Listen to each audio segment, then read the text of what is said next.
Hi, Piper. Oh, hi. I didn't expect you so soon.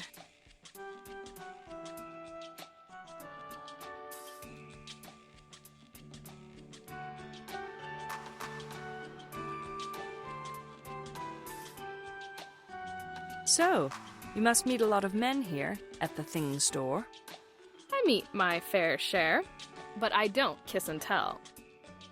Well, I wasn't asking for the intimate details of your sex life. Then where is this conversation going? I'm just curious about your customer profile, that's all. I have male and female customers. Do your company rules allow you to flirt with your customers? I don't know. Who's gonna stop me from flirting? How about that lady over there, lurking on the floor? Which lady? The new supervisor? She doesn't know her ass from a hole in the ground.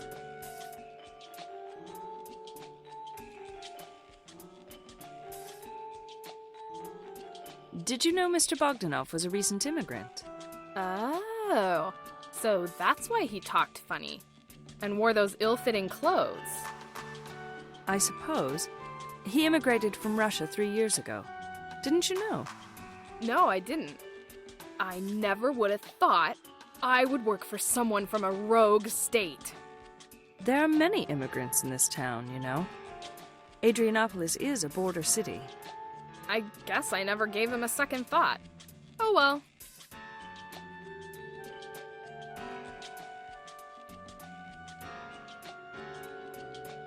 Is this a good place to pick up guys? I refuse to answer that question. It certainly isn't a part of the investigation. Lighten up, young lady. I'm just curious about your customer profile, that's all. Don't even think about checking out the men on this floor.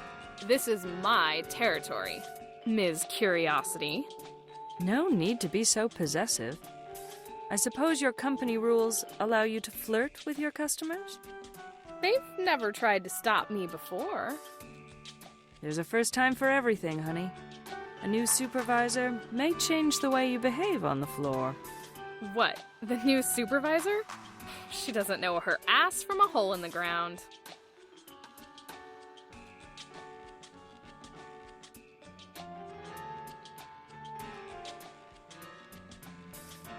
Why would Mr. Bogdanov go to Russia? Beats me. Maybe his main squeeze was there, if you know what I mean. You think he would go all the way to a rogue state for sexual interests? Well, we all know he wasn't getting enough of it here.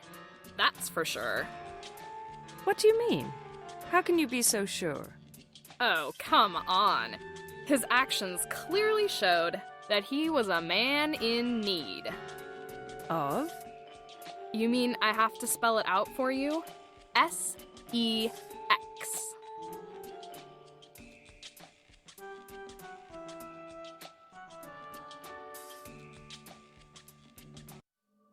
When was the last time Mr. Bogdanov went to Russia? Went to Russia? How the heck would I know? Come on. He might have mentioned a trip or something. Can't say that I recall any mention of Russia. However, now that I think about it, some of his Russian buddies might have stopped in here before.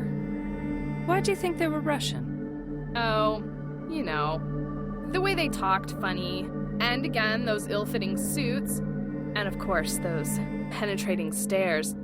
I felt like they were undressing me with their eyes.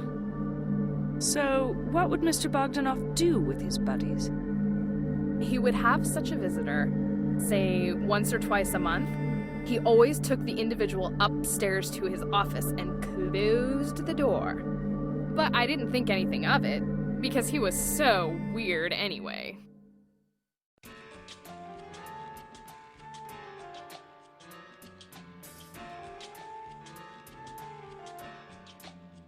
Did Mr. Bogdanov have many friends? Well, I wouldn't say many friends. He wasn't a social animal or anything like that. You mean he didn't have any social visitors here?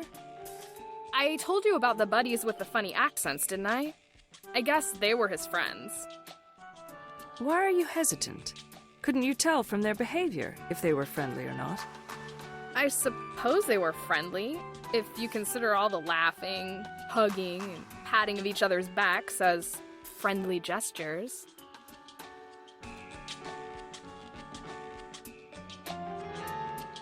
Oh, I gotta go now. Piper, I need to leave at once. There's an urgent matter. Suit yourself. You know where to find me. Bye for now. I will come back soon. Bye. Darn. Interrupted again. These foreign visitors of Bogdanov's. It's not very typical for a recent immigrant to receive visitors like that. I wonder what they were up to.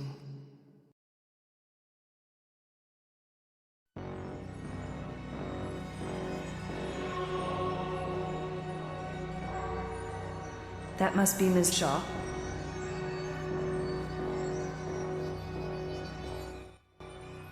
Hello, Ms. Shaw. My name is Phoenix Wallace. I'm a senior peace officer here at the center. I will be conducting your security screening interview. Did I say your name right? You did, Officer Wallace. Okay, good. Now, I'm going to give you a small brief about the procedure. Please. You are here today because you passed all necessary tests required for you to become a World Union citizen. Uh-huh. And I am here to evaluate your citizenship application from a security perspective. Yes, I will try to be as helpful as possible, Officer Wallace. Oh, thank you very much. Shall we start? Certainly.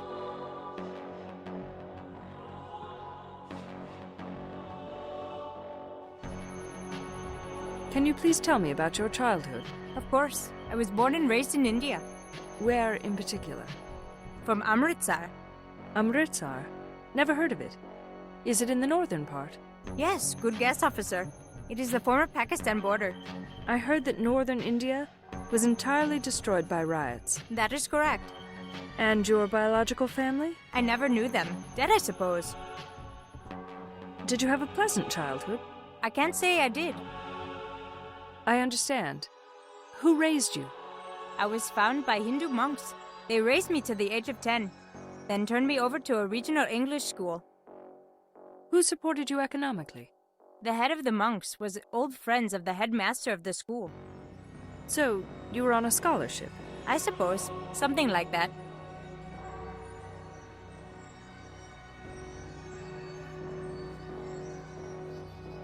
Tell me about conditions in India. What can I say?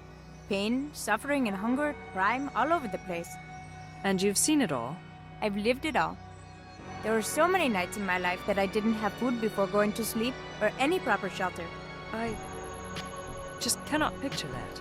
Well, I survived it all. As an old great philosopher once said, anything that doesn't kill you will make you stronger. He was certainly right.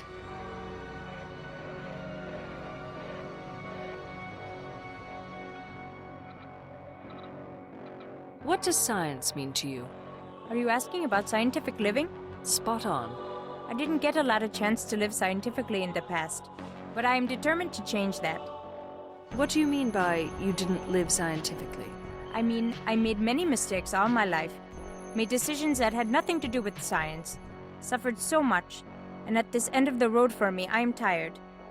We all make mistakes, but do you have an urge for living in an unscientific way? No, I don't. I can imagine myself eating so little, doing no exercise at all. No, those days are over for good. How about economic favoritism? Officer Wallace, I suffered all of my life. Never had enough economical power to abuse it in that way. I always had to settle for little, but not anymore. I came this far. I'm going to make it. Your dedication is admirable. Thank you.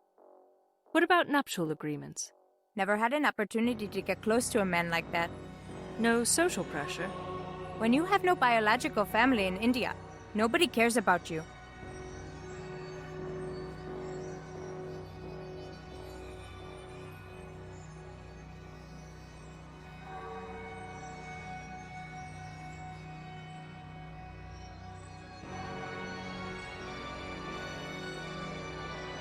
What was the best part of the Immigration Academy?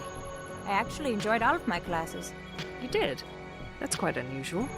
Really, I liked my instructors too. Who was your favorite? Miss Evangelista. I was the best in her class Why was she your favorite? because she was very good at what she was doing, and I really respect that. What was the single most important thing that you learned in the academy? That there was respectable ways to make money. How did you make money before? I did bad things, mostly hacking. Hacking? As in computers? Yes, I had to do something, officer. I was so tired of drifting from place to place. There was no other way to accumulate all that money.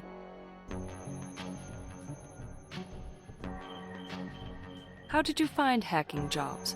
Through the internet. Most of my customers never met me. And you never used your real name, right? Never. I was known as the Ghost.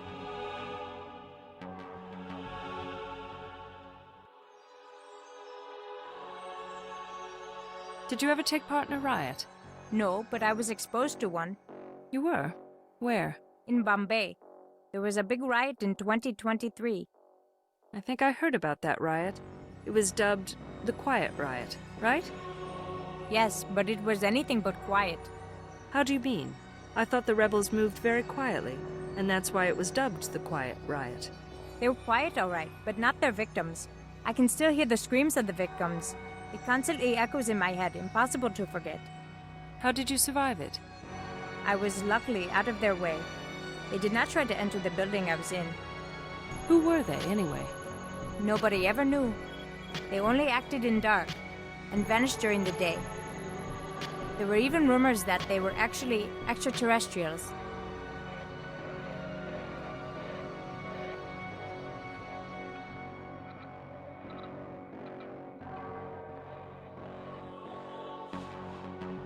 How did you feel after the riot?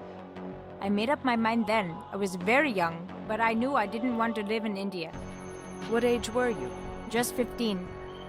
Wow, you don't show your age at all. I would attribute that to yoga. It was the only thing that kept me alive.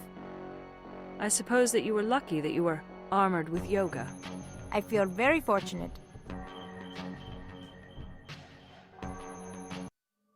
Why did you really decide to immigrate to the World Union? For a peaceful, better life, of course. Any other motives?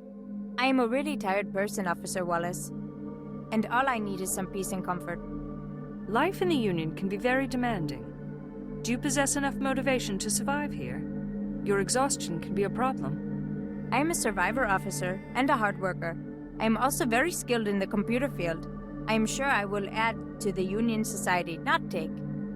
You're a loner. I'm worried that you may find it difficult to adjust to the social intercourse here in the Union.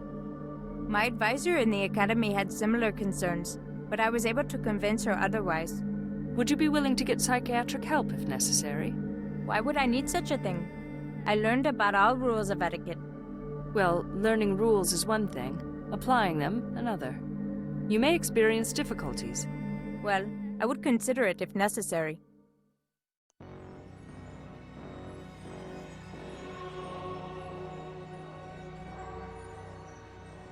Do you believe you need psychiatric help to fit in the Union? Well, I am not sure, but I would certainly get help if I need it. I need an answer. Do you think you need it or not? I think I do. Yes, that is what I think too. Does this mean I failed the test? No, it does not. Not yet.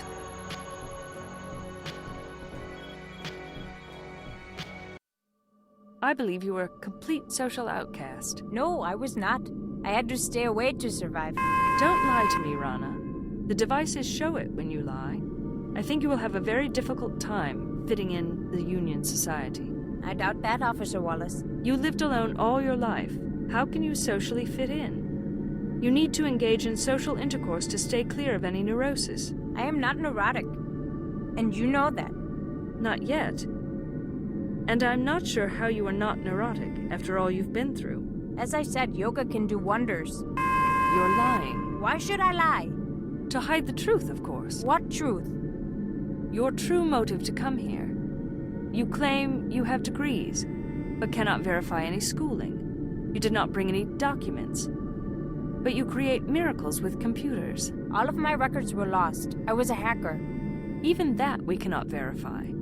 You claim your nickname on the net was The Ghost. I checked our criminal files about internet. Nobody ever heard of The Ghost. But everybody knows about the Mirage. The what? Oh, I know a lot about computer-related crimes. I even made profiles for hackers such as you. You know what? The profile of this notorious hacker called Mirage fits you perfectly. no. Rana Shaw, or whatever your real name is. Are you the Mirage? No, I am not. I can see when you lie. There's no point in lying. Admit who you are. Yes, I am the Mirage. Okay, Mirage. What is your real purpose for immigrating? Is this part of a plot against our system? No, I repented my hacker's days. You are most certainly lying. I have enough about you, Mirage. You are most certainly a threat to the World Union Society. I formally declare that you failed this security screening. You will be arrested and sent to one of our rehab centers as suggested in Article 10 of our Constitution. After your treatment there, you will be permanently deported from the World Union and never will be allowed back here again. You are a sick person and terrorist. After your treatment, you will be turned over to the Indian government. I believe a jail sentence is waiting for you there. Although I find jailing a barbaric tactic, you are one of the few who really deserve it. Goodbye, Mirage.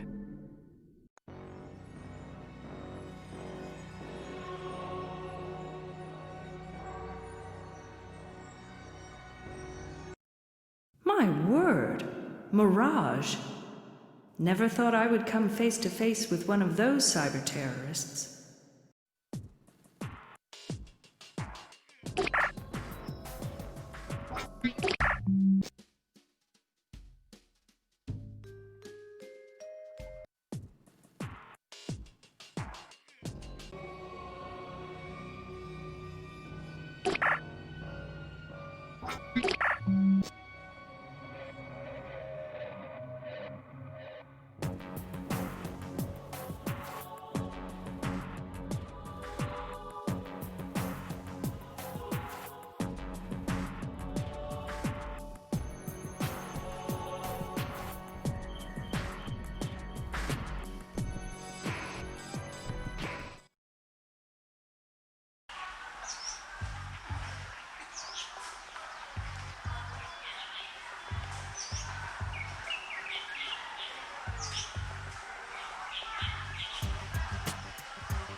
It's time to submit my daily report.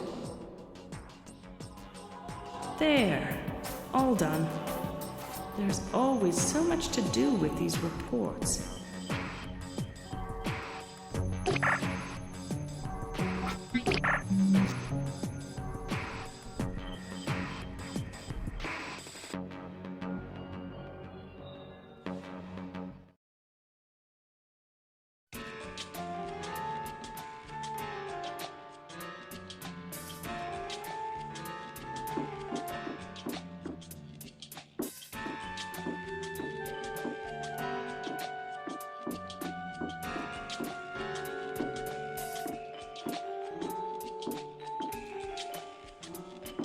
I don't want to deal with more of her sassy attitude today.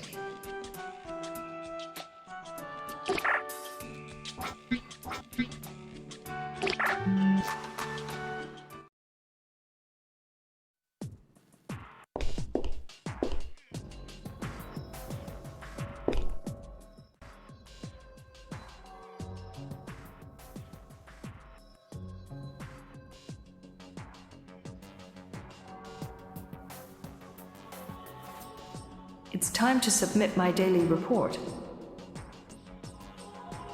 There. All done. There's always so much to do with these reports.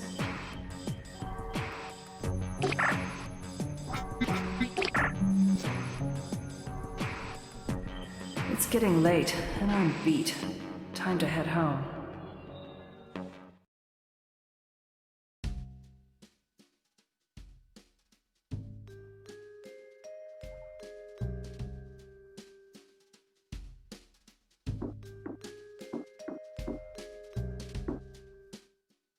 What should I wear?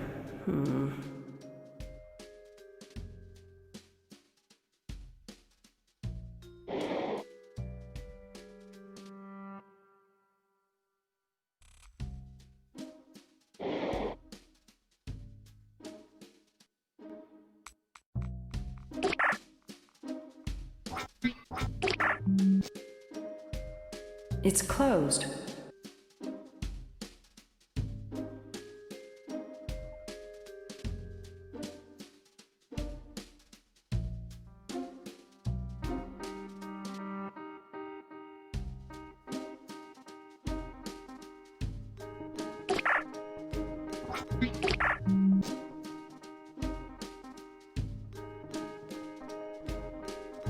I'm certain she already made plans for tonight.